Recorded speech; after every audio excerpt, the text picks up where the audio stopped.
Olá, amigos e amigas da internet, irmãos e irmãs de Deus Espírita, sejam muito bem-vindos ao canal NEP Grupo Socorrista Emmanuel. Eu sou o Marcos, voluntário do Grupo Socorrista Emmanuel, ligado à Aliança Espírita Evangélica. Esse vídeo aqui ele é um pouco diferente porque é uma aula que será gravada na íntegra. A aula 13, parte 2, do nosso estudo do livro Atos dos Apóstolos, que está acontecendo no dia 12 de abril de 2026. Esta aula não está sendo feita online pelo Google Meet aos voluntários do Grupo Socorrista Emmanuel, porque nessa data ocorrerá à tarde, na nossa Casa Espírita, um evento beneficente para levantar fundos para a nossa casa co-irmã, o Centro Espírita Pouso de Luz. Então os voluntários irão participar dessa ação e por isso essa aula está sendo gravada na íntegra. Então vamos aqui fazer todo o nosso estudo, né?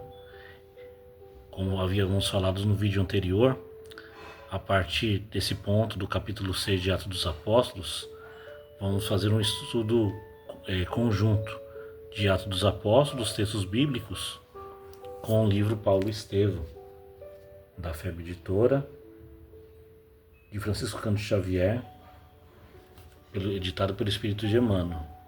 E também estamos usando, como subsídio para esse estudo, esse livro também da FEB Editora, o Evangelho por Emmanuel, Comentários aos Atos dos Apóstolos, aqui aos versículos de Emmanuel,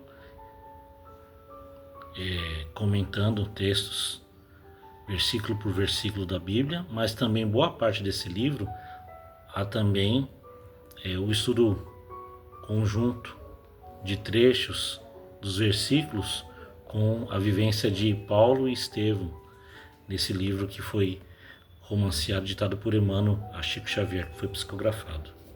Então, esse estudo contínuo. Antes de começarmos o nosso estudo, vamos para a nossa prece, né?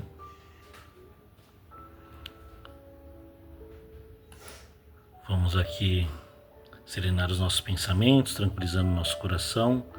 Vamos nos ligando com os nossos mentores, com os mentores responsáveis por esse estudo de hoje, agradecendo toda a espiritualidade aqui presente, aos amigos espirituais, aos orientadores desse estudo, que possam nos intuir, nos amparar, agradecendo a todas as fraternidades do espaço, principalmente aquelas voltadas ao estudo. Vamos nos ligando a Maria, nossa mãe, que ela dulcifique os nossos corações e ajude a modificar os nossos sentimentos para que possamos ser melhores a cada dia, a cada instante de nossa vida.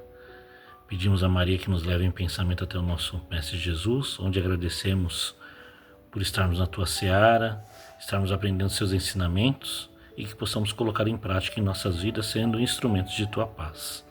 E humildemente pedimos ao Mestre que nos leve em pensamento até o nosso Pai Criador, onde vamos reverenciando com a prece. Pai nosso que estais nos céus, santificado seja o vosso nome, venha a nós o vosso reino. Seja feita a vossa vontade, assim na terra como nos céus. O pão nosso de cada dia nos dai hoje, perdoai as nossas ofensas, assim como nós perdoamos a quem nos tem ofendido.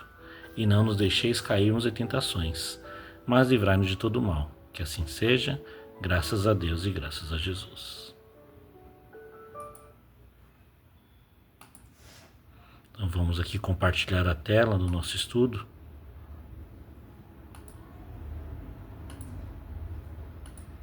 Para iniciarmos a nossa aula.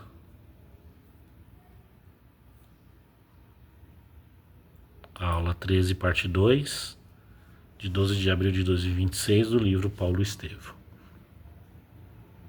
Então, por que estudar Paulo Estevão? Tá aqui do lado esquerdo da tela, o livro que eu havia mostrado, né, da FEB Editora, o livro que também usamos para nosso estudo, além da Bíblia e do livro também O Novo Testamento de Haroldo Dutra Dias, o Evangelho por Emmanuel, de Comentários aos Atos dos Apóstolos. Então a segunda parte do livro, o Evangelho por Emmanuel, Comentários aos Atos dos Apóstolos, contém passagens paralelas entre Atos dos Apóstolos e o livro Paulo Estevão. Das 116 perícopes de Atos dos Apóstolos, 93 possuem textos paralelos com a obra ditada por Emmanuel a Chico Xavier. Então aqui na subdivisão do livro, né? O estudo de Atos dos Apóstolos, nesse livro O Evangelho por Emmanuel, ele vai até a página 105. A partir da página 109,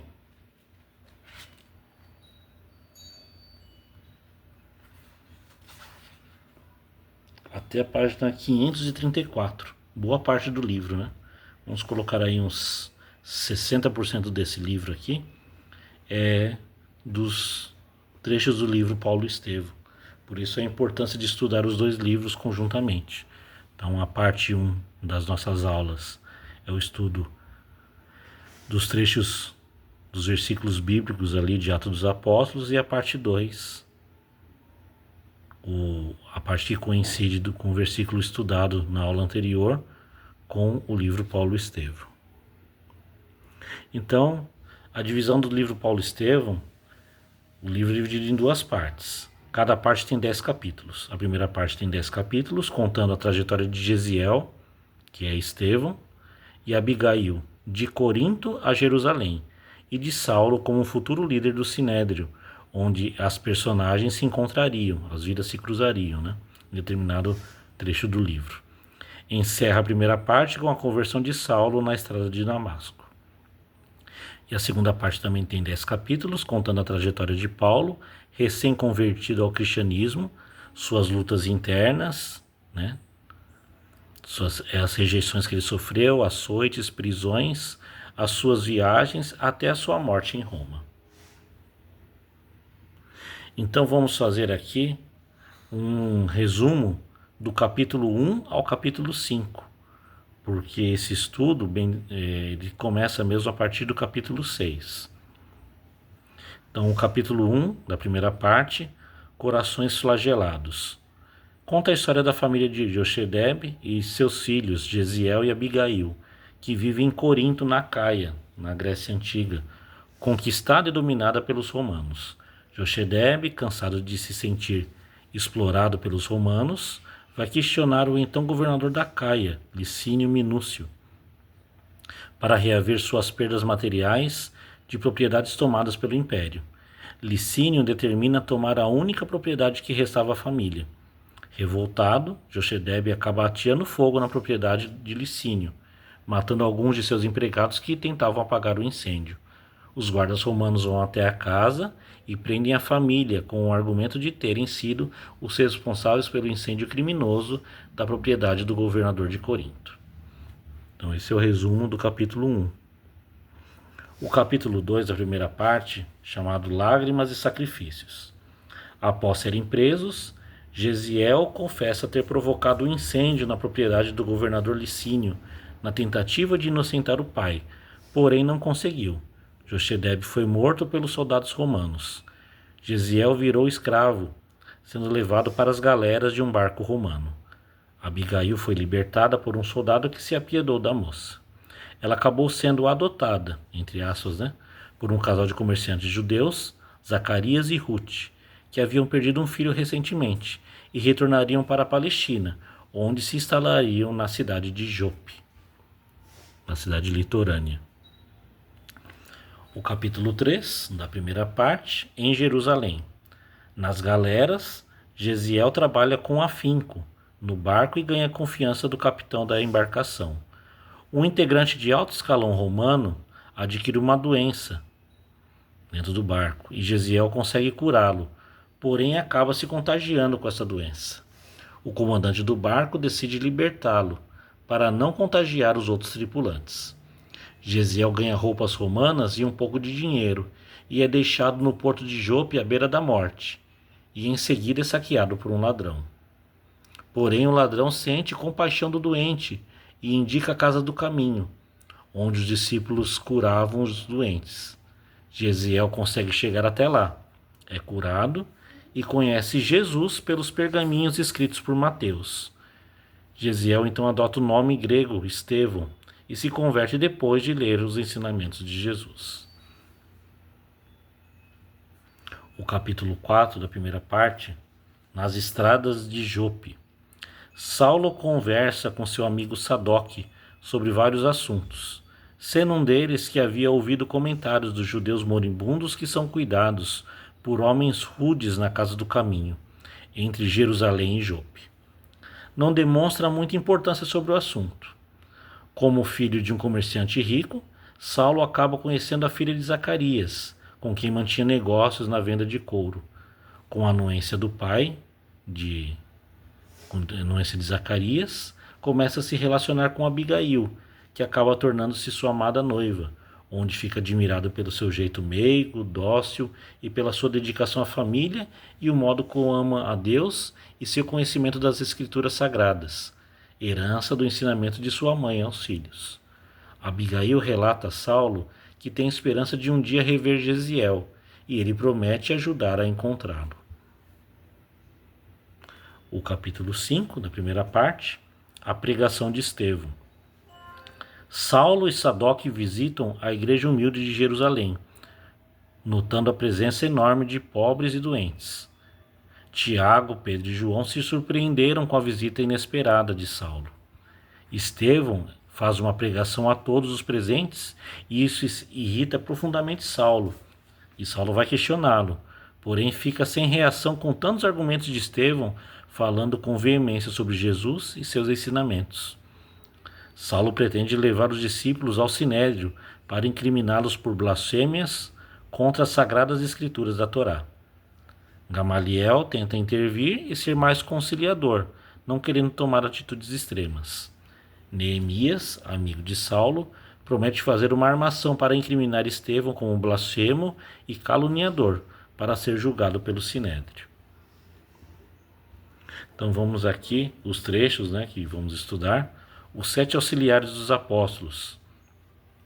Referente a esse trecho está no capítulo 3, a primeira parte de Paulo Estevão.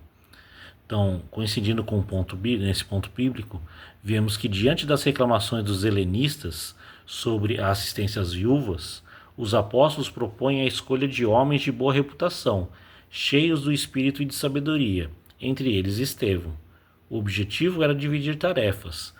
Alguns se dedicariam à pregação e outros ao serviço material, garantindo harmonia e eficiência na comunidade. No romance espiritual, Emmanuel amplia essa passagem mostrando não apenas o fato histórico, mas o clima espiritual envolvido, a necessidade de disciplina, cooperação e humildade dentro da comunidade nascente. Ele evidencia que o trabalho cristão não pode se sustentar sem organização e sem renúncia pessoal. Então, sob a ótica da doutrina espírita, codificada por Allan Kardec, esse episódio revela princípios muito importantes. A lei de cooperação. Cada indivíduo tem uma função no conjunto. Nem todos fazem a mesma tarefa, mas todas são igualmente dignas quando realizadas com amor. Caridade integral. Não basta ensinar a caridade moral. É necessário também assistir materialmente a caridade material, equilibrando a ação e espiritualidade. Porque a caridade material era ajudar os doentes, dar alimentos, ali era acolher eles. Não só a caridade moral, aquele povo também necessitava de caridade material. Não era só os ensinamentos de Jesus. A Casa do Caminho ficou muito conhecida por ajudar todos os rejeitados, os esquecidos da sociedade judaica, principalmente os velhos, os leprosos. Desenvolvimento moral. A escolha dos 7 varões mostra que o critério não era poder ou status, mas virtudes, um indicativo de que o progresso espiritual está acima das posições exteriores. Prova e aprendizado coletivo. O conflito inicial, a murmuração, não é visto como fracasso, mas como oportunidade de crescimento e ajuste, algo muito enfatizado na visão espírita da evolução. Assim, tanto em Paulo Estevão quanto em Atos, capítulo 6, versículos 1 a 7 desse trecho, percebemos que a comunidade cristã primitiva já vivia desafios semelhantes aos atuais, encontrados nas casas espíritas, divergências, necessidade de organização e prática da caridade. A doutrina espírita nos convida a aplicar esse ensinamento hoje, entendendo que servir ao próximo com humildade e disciplina é caminho essencial para a própria reforma íntima e evolução do espírito. Agora aqui vamos falar da prisão de Estevão, que está no capítulo 5 da primeira parte do livro Paulo Estevão. Então Estevão, cheio de graça e poder, realiza sinais entre o povo e passa a ser confrontado por opositores, que, incapazes de resistir à sua sabedoria, recorrem à calúnia para acusá-lo.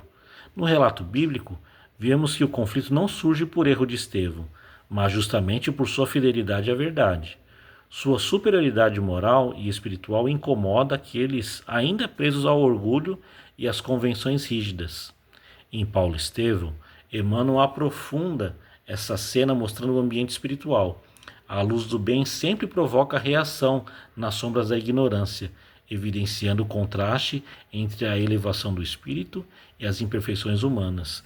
Quer dizer, o sinédrio, que era formado ali pelos fariseus e saduceus, estavam incomodados por esse crescimento do cristianismo.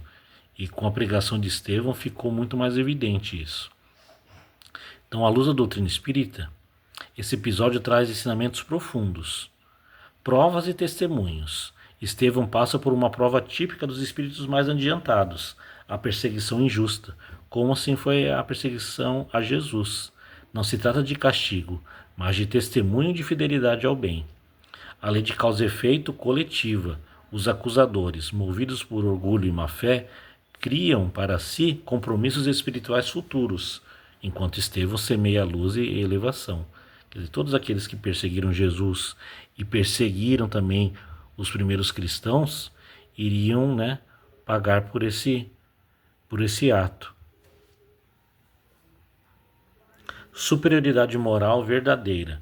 O fato de não conseguirem resistir à sabedoria e ao espírito com que falava indica que a autoridade espiritual não vem de títulos, mas da vivência do bem. Obsessão e influência espiritual. Sob a ótica espírita, atitudes como calúnia e perseguição podem ser intensificadas por influências espirituais inferiores, que se afinam com sentimentos de inveja e ódio, aquilo que sentiam os perseguidores. Exemplo de mansidão e firmeza. Estevão não reage com violência, mas com serenidade e convicção, exemplificando o ensinamento de Jesus sobre amar e perdoar os inimigos. Assim, a prisão de Estevão, longe de ser uma derrota, representa uma vitória espiritual.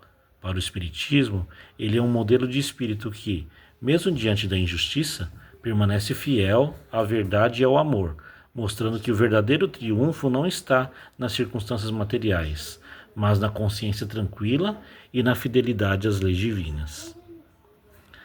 Então, o ódio de Saulo por Estevão.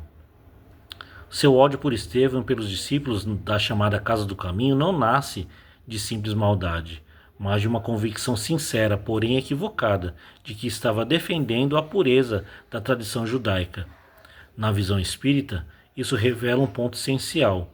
O erro, muitas vezes, não está na intenção inicial, mas na falta de humildade e abertura para a verdade. Saulo acredita servir a Deus, quando na realidade ele combatia a manifestação viva do Evangelho. Então Emmanuel descreve no livro que Saulo via em Estevão uma ameaça direta, não apenas religiosa, mas também moral e intelectual.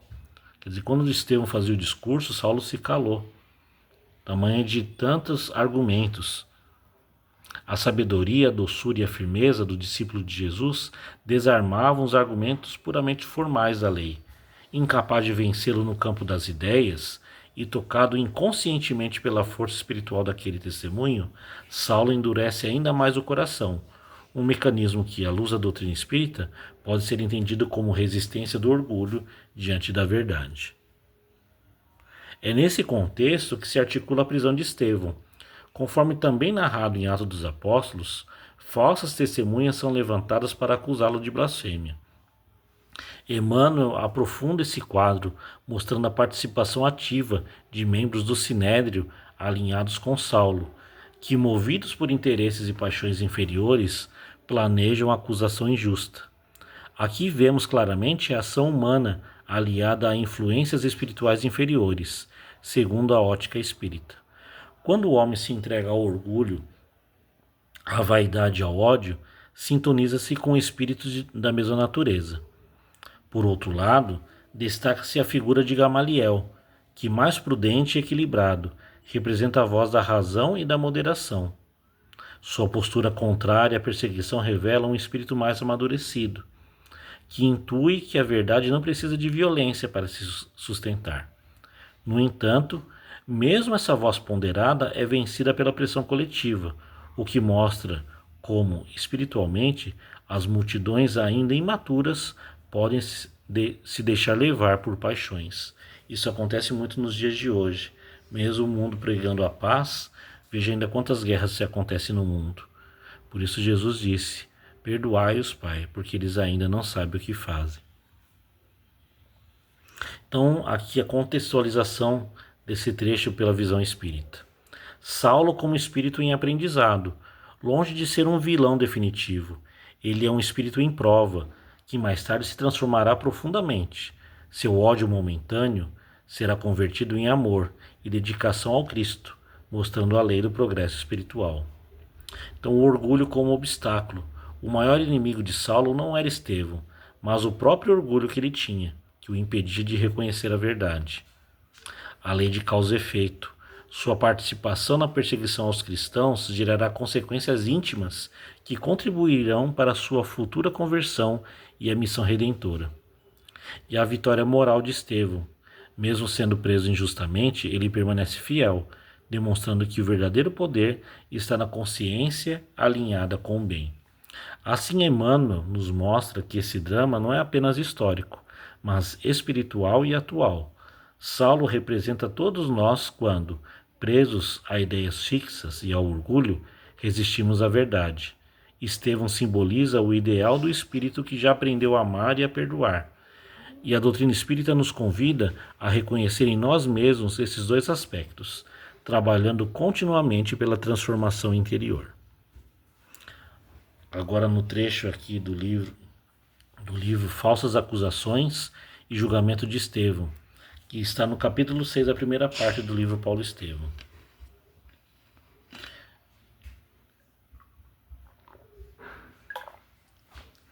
Emmanuel amplia essa cena mostrando os bastidores espirituais do julgamento. Ele descreve a agitação das paixões humanas, movidas pela inveja, orgulho e interesse, contrastando com a paz íntima de Estevão. Enquanto os acusadores se perturbam e se endurecem, o discípulo do Cristo permanece em sintonia com o plano superior, sustentado pela fé e pela consciência tranquila. Então, à luz da doutrina espírita, esse momento é riquíssimo em ensinamentos. As falsas acusações como prova espiritual. Estevão enfrenta a calúnia sem revolta. Para o Espiritismo, isso caracteriza uma prova aceita com fidelidade, revelando um espírito já elevado, que compreende a transitoriedade das injustiças humanas. O estado íntimo refletido no corpo. A descrição de seu rosto iluminado simboliza a harmonia interior.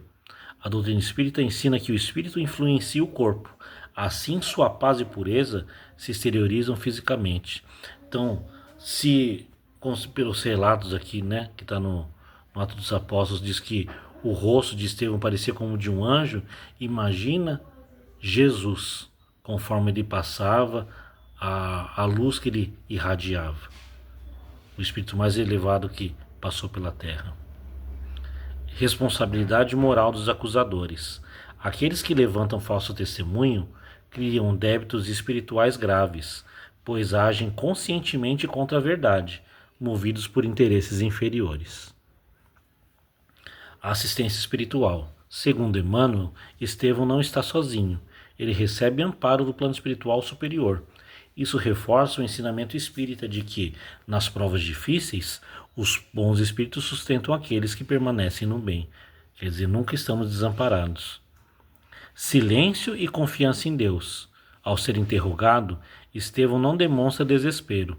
Sua atitude revela a confiança nas leis divinas, ensinando que a verdadeira justiça não é a dos homens, mas a de Deus. Assim, o julgamento de Estevão, visto tanto em Atos quanto em Paulo Estevão, não é apenas um episódio de injustiça histórica, mas um exemplo atemporal de elevação moral. Pela ótica espírita, ele demonstra que o espírito fiel ao bem pode atravessar as maiores provas sem perder a paz, transformando o sofrimento em testemunho de luz e progresso espiritual. Então, a vivência na nossa reforma íntima com esses ensinamentos. Então, à luz da doutrina espírita, nós podemos observar dois polos. Olhando pela ótica de Estevão, quando você enfrenta incompreensões, críticas ou injustiças, tem a oportunidade de exercitar a paciência, perdão e a fidelidade ao bem. A reforma íntima aqui é manter a paz interior, mesmo quando o exterior é difícil. Quer dizer, pode estar um turbilhão de coisas acontecendo do lado de fora, mas se nós estivermos com a nossa paz de espírito, nada irá nos abalar. E a ótica por Saulo. Em momentos de orgulho, rigidez de opinião ou julgamento dos outros, você pode estar agindo como ele antes da transformação. Então a reforma íntima consiste em reconhecer esses impulsos e trabalhar a humildade e a abertura ao aprendizado. Quer dizer, sempre somos defrontados daquilo que temos que vencer. O nosso orgulho, a nossa vaidade, o nosso egoísmo. E sempre são momentos difíceis. Então muitas vezes nós estamos ali enfrentando essas situações como Saulo enfrentou. Então é difícil vencer esses sentimentos que carregamos há muitas existências. Então, no cotidiano, a Casa do Caminho representa qualquer espaço de convivência, seja em família, no trabalho ou no centro espírita. Ali surgem conflitos, diferenças e desafios, que são oportunidades de crescimento espiritual, não obstáculos. Então, a lição central de tudo isso: a verdade não precisa de imposição e o bem não precisa de violência.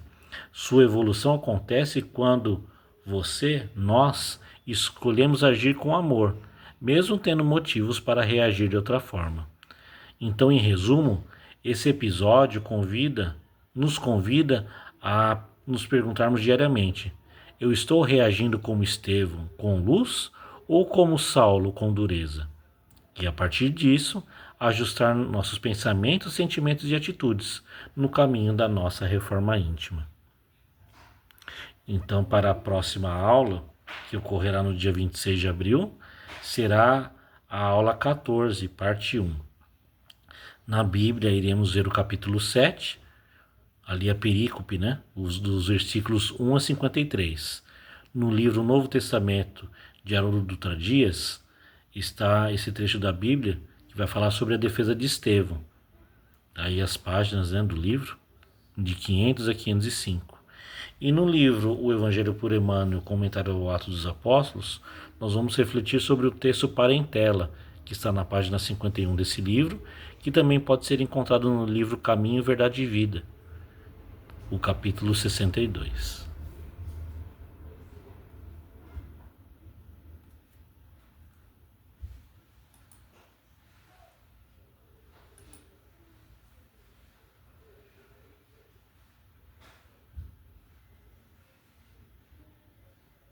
Então esse foi o nosso estudo de hoje.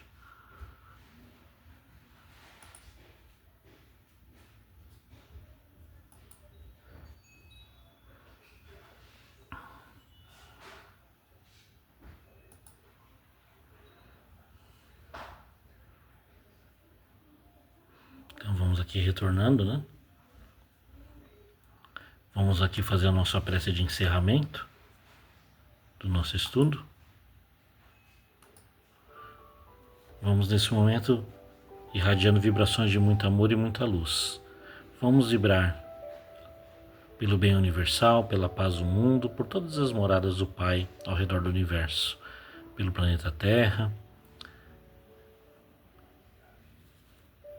pelos países que se encontram em guerras, catástrofes, epidemias, pelo nosso amado e querido Brasil, pelos nossos governantes e por todo o povo brasileiro.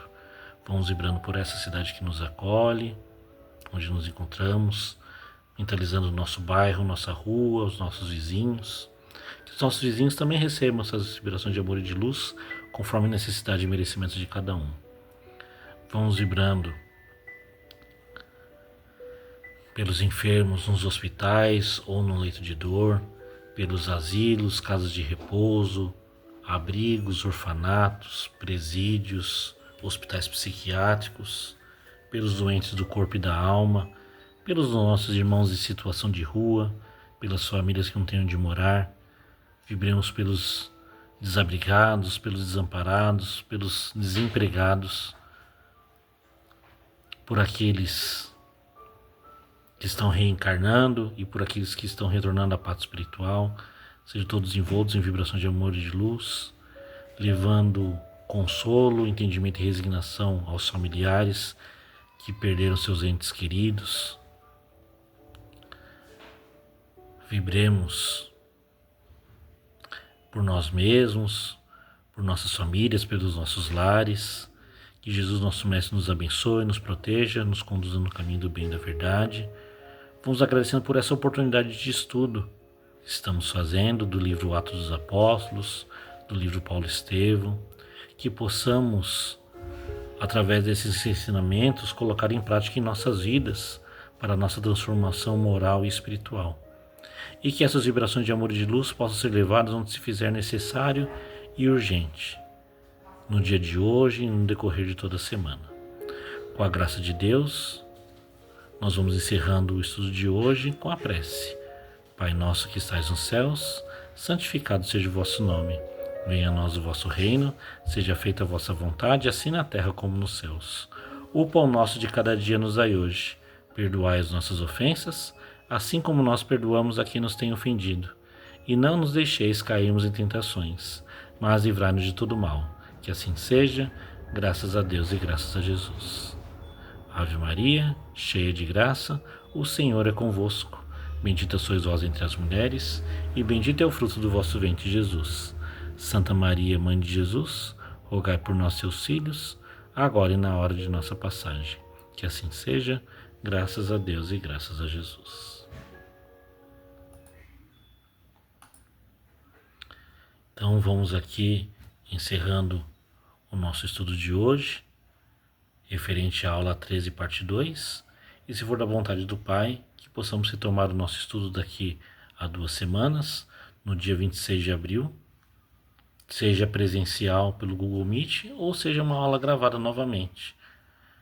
Que os amigos espirituais possam sempre nos amparar e nos intuir, e se for da vontade do Pai, que possamos retomar o nosso estudo daqui a 2 semanas, dizendo sempre graças a Deus e graças a Jesus. Que assim seja.